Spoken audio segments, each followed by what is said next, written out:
Hey everybody, this is going to be a quick video on how to install an engine guard on a Royal Enfield Classic. Mine's a 500. I've had a few people ask me how I installed it and overcame a pretty common challenge, so I'm just going to go over that with you today. So you went out and you bought yourself a Royal Enfield. That was an excellent idea. And then you went out and you got an engine guard for it. That was also an excellent idea.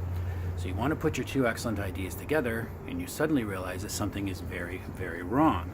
And what's wrong is simply this: your motorcycle has electronic fuel injection, which means that there is a sensor put into the pipe here, which makes it virtually impossible for the bracket to go on with the hardware that came with it. So there's just a few simple steps on how to install this thing while not interfering with the function of this sensor, and I'll go through those with you. Step one, stop crying. The engine guard's going to look great, your bike's going to be fine. Step two, the hardware that came with it is the problem.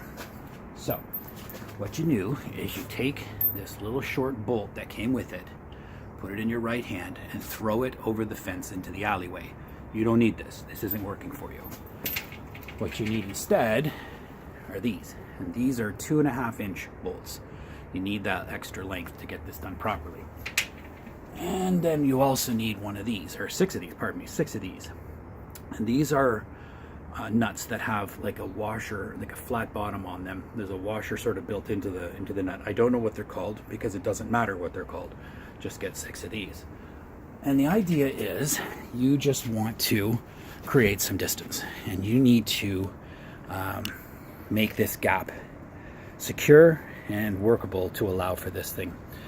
So you can't just bolt it on this side and then bolt it on the other side and leave this bit empty, because it won't be stable. There's a lot of vibration sucked up by this engine guard, and that's going to eventually shake itself loose, and losing an engine guard while you're driving it will indeed ruin your day. So you need to put a bolt on either side of this to independently make this bracket secure and the engine guard itself secure. You're going to end up with a threaded gap here, which I didn't really like the look of. So what I did was I simply got some of this material here, this hose right here.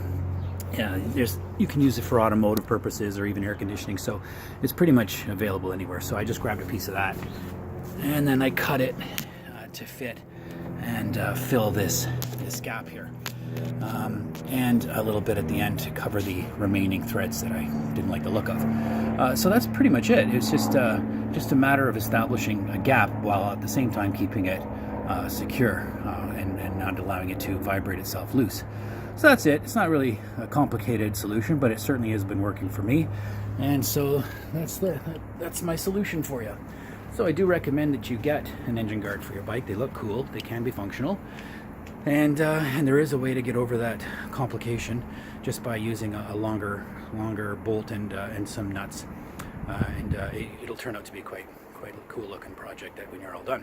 And that's it. Thanks.